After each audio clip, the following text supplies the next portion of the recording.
Hi guys, welcome back to my YouTube channel. Today I'm making a video on some pieces of advice and some recommendations that I would give to new coming exchange students to make the best of your exchange year and to have the best experience possible. These are a list of a few items you might need and also some pieces of advice that I was given by other people that I am now giving to you. So yeah, let's get into it. I am currently going into the city at the moment. We are on the train.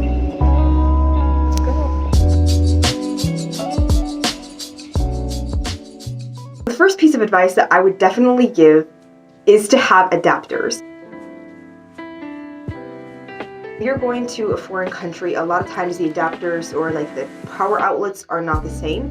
So my American chargers do not work with the European or the German charging outlets. To make sure you bring at least 3 to 4, just so that way you can charge all of your devices at once and make sure it's just a bit easier, because sometimes it's a bit inconvenient because I only have one and I have my laptop, I have my phone, I have all sorts of stuff to charge, and I only have one, so it's kind of very limiting, and I would definitely recommend doing that because it will save you a lot of time. And make sure you get them for the right country, not for like another European country. Wherever you're going, make sure you have an adapter for that country.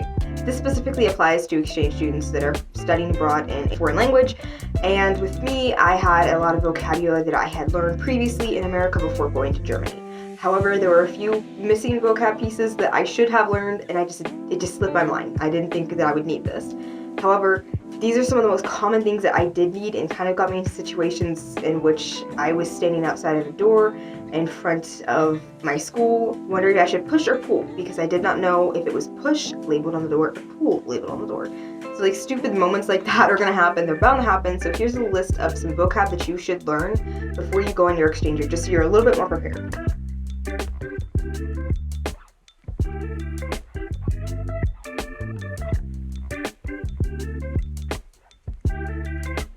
The next one is also, it's okay to be unprepared sometimes. I would actually say that being unprepared can be good sometimes, depending on your situation, of course. However, being unprepared is okay because it really forces you to think faster and kind of get comfortable with uncomfortable situations, because you're going to be experiencing that a lot in your exchange year. I was given this piece of advice by another alumni of my exchange program, which is called the CBYX program, and she told me that it is a great idea to make a list of a bunch of different questions to ask your host family. This is specifically if you're staying with a host family. Sometimes for college students, they study abroad and they aren't staying with a host family. However, for high school students, I don't think it's allowed to live on your own studying abroad. So make a list with multiple questions that you would ask your host family, just so you have some things in mind and prepared. They can be conversation starters, but they can also be kind of questions about rules, about what's off limits, what you're allowed to do, and I will list a few different questions here.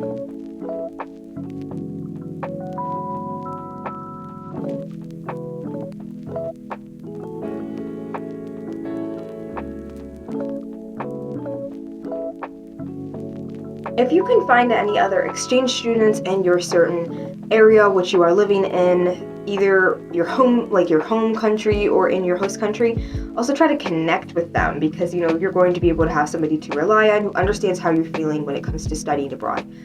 To have a good support system equals a very good exchange year, and I had so much luck by finding really awesome exchange students that I've become very, very close with throughout my exchange year. And I actually do live pretty close to one of them, and we do end up visiting each other quite a lot. So I am in so much luck, and it has really saved me throughout my exchange year to have somebody who knows exactly how I'm feeling. And I can just talk to you about exchange years in general, and they automatically understand what it's like, and all the troubles and all the issues and all the fun aspects of studying abroad. So I would say try to find a network of exchange students. This can be online as well, it doesn't have to necessarily be in person, but I would recommend to try to find as many exchange students as possible, create a good connection with them, and also use them as a network of support. This kind of falls in line with a network of support, is to not have as much contact with your family. However, for your natural parents in your home country, do not try to contact them as much. I fell victim to this in the first 4 months of my exchange year out of my 10 months, and I really did talk to them quite a lot, which I really think did not benefit me in the beginning. I was having a harder time with the language. I was having a harder time connecting with my host family. It was just not the greatest situation because I was constantly talking to my home country and my home culture and my home language. It was just really hard for me to connect to the culture that I was in and the home that I was in and the family that I was with. So I found it very hard because I was contacting my family so much. So try not to keep too in touch with them. Don't completely lose touch with them because that will just cause more problems. But I will say, try to call them at least once a week or once or twice every 2 weeks, even at most.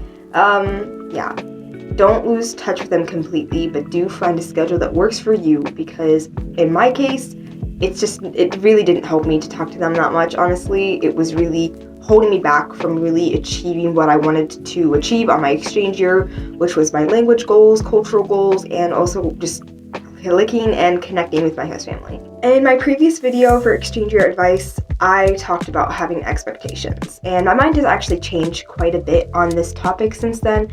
I believe I made that video in December last year, and it is now May of 2022, and I've changed considerably as a person. And I will give you a warning, exchange years are going to change you so much mentally and sometimes even physically. Sometimes you can change drastically. I look entirely different now than I did going to Germany. But mentally I've changed quite a lot, and that's kind of given me new ideas about what I've said in my previous video with exchange year advice. And that goes along the lines with what I said previously about expectations. So expectations, as I said before, are not necessarily the greatest thing to have. That is not true. I take back what I said earlier. Expectations are okay to have.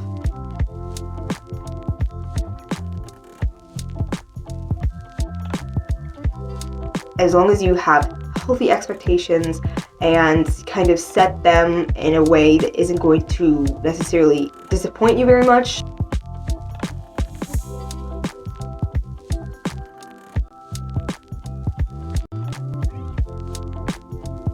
A lot of the things that I will say when you start studying abroad will make sense. If you watch this video and you're not studying abroad yet and you're still at home waiting, none of this stuff is really going to make sense. As soon as you study abroad, as soon as you are in like the first 2-3 months, you're going to know exactly what I mean. But with homesickness, I dealt with homesickness so much. It was really annoying. I had this like every single day, specifically whenever I would eat dinner with my host family. And there was a reason for that. And it wasn't just my host family, it was me in general. I was having a very hard time clicking with the German culture, with the German foods, with anything that was surrounding the word Germany or German. It was just, everything was foreign and I hated it, and I just wanted to go home. I was tired of having to do everything the German way, speaking German, living with a German family. I was sick of it. That's completely normal. So if you feel that way at the moment on your exchange year, that is totally normal and it will go away. Here's what I did to kind of ease those feelings towards my host country. And it did take a long time. It took me around 5 months to really, I would actually say around 6 months to really feel at home in my host country and in my host language. At the moment now, I love Germany. I love German culture, I love the food, I love the people, and I really feel at home in German culture now, especially the language as well. I'll give you an example of one of the things that I had, or some of the symptoms I had with culture shock. A lot of times I would get really agitated or annoyed, and I tried not to take this out on my host family. I always tried to tell them, hey, I'm just going to take a step back. I'm not feeling too happy right now with my situation, and I don't want to take this out on you because I don't want that to put a damper on our relationship. So I really tried to be very open when I was having homesickness. However, sometimes it can be a little bit embarrassing to say, like, oh, I miss my mom. You know, it's hard to talk about that type of stuff with a new host family, people that you've never lived before. But I would say trying to be open and transparent about your homesickness is only going to benefit you in the end, because it really kind of helps you have a thorough relationship with your host family. You know, if you tell them what you're feeling, maybe they can try to fix it in the future or help you in the future. You never know. Just try to be open and transparent about your homesickness so that way you can solve the problem with them, or maybe you can do it by yourself. But just be open and transparent. It does go away and it will get better with homesickness. I promise you it's going to get better. I promise. Because I felt like I was at my wit's end. I was finished with Germany. I was like, no, I'm out. I hate this country. I hate this language. I'm done. And then it kind of took me around 5 months to really figure out what I was doing and like kind of get situated with the culture and the country and also the language. And after 5 months, suddenly everything kind of felt like home, and I didn't want to leave anymore. Because at the beginning of my exchange year, I was kind of like, this is okay, it's fine, I'll stick through it. But after like 2 months, then that was like, poof, I'm done. I don't want to be here. I miss my home, I miss my family, I miss my culture, I miss my language, and it was really hard to deal with that at first. But after 5 months, and even now, I feel incredibly at home. I absolutely love my exchange year. That is pretty much everything for this small video, pieces of advice. I'll make another one. I said that last time and I didn't, but it's fine. Anyway, these are a few pieces of advice. I hope this helps. Good luck in your exchange year. I know you can do this. I have all my hope in you, and I am sending all my good vibes to you. I am so happy for you. Have a great exchange year. And also, I will link my social medias in the description below. Please don't hesitate to reach out to me if you have any questions. Specifically, if you're a CBYXer, do not hesitate to talk to me. I will help you. If you need help, if you need some reassurance sometimes, please reach out to me. You can do this. I'm rooting for you. Let's go.